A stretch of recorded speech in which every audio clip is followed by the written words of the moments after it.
we should beat Italy. I can't see us losing to them in any way, shape, or form. So it'll be a nice.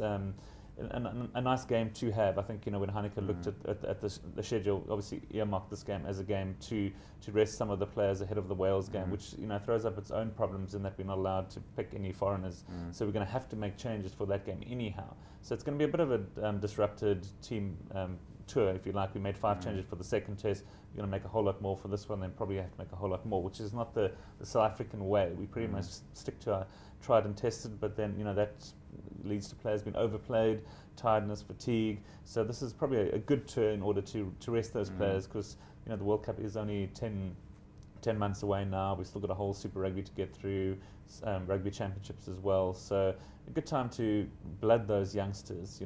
Like I said, New Zealand, who are going to be our biggest opponents and for the title at the World Cup. What they've pretty much done, they're not shy at all to drop pretty much anyone. Doesn't matter how well known you are, how well you played the weekend before. It's all maybe not even dropping it, just resting the players. So hopefully we see it that way, and the team for Italy looks vastly different to the one that played this last weekend. Rob, I just want to touch on some of the other results. Australia, Cheika's first defeat. That was a tight one as well.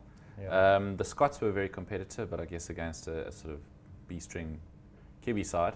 Yeah, it was an interesting game, that one, because the Scots certainly had got a little bit of a head of steam. There were lots of encouraging factors from their previous game, and they basically carried them into the All Black game. I think they probably were a typical case of a team who were a little bit sort of irked by the fact that the big gun who they were playing decided to rest the vast majority of their sort of first team. That often gives the underdogs a little bit of a sort of a scent, and the Scots were very competitive. They've got quite a decent pack.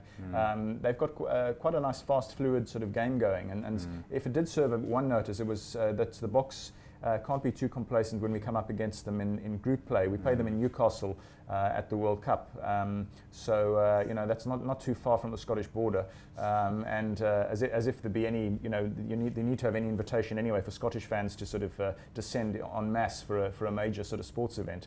So the Boks will have taken a little note of that and be on their guard against complacency when they do play Scotland in the group stage. The France-Australia game was a tight one. I had a feeling that the French were going to come out smoking. That first half was unbelievable. Yeah, just the aggression and the intensity from both sides. Absolutely. I don't think that the French yet showed enough to show that they're real frontline quality. It was a desperate, passionate performance, I think, put it that way.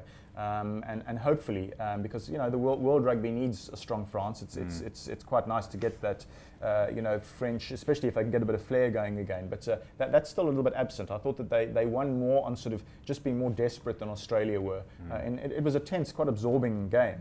But on the balance of things, France did deserve it, and it's quite pleasing that they look as if they are sort of on the rebound a little bit.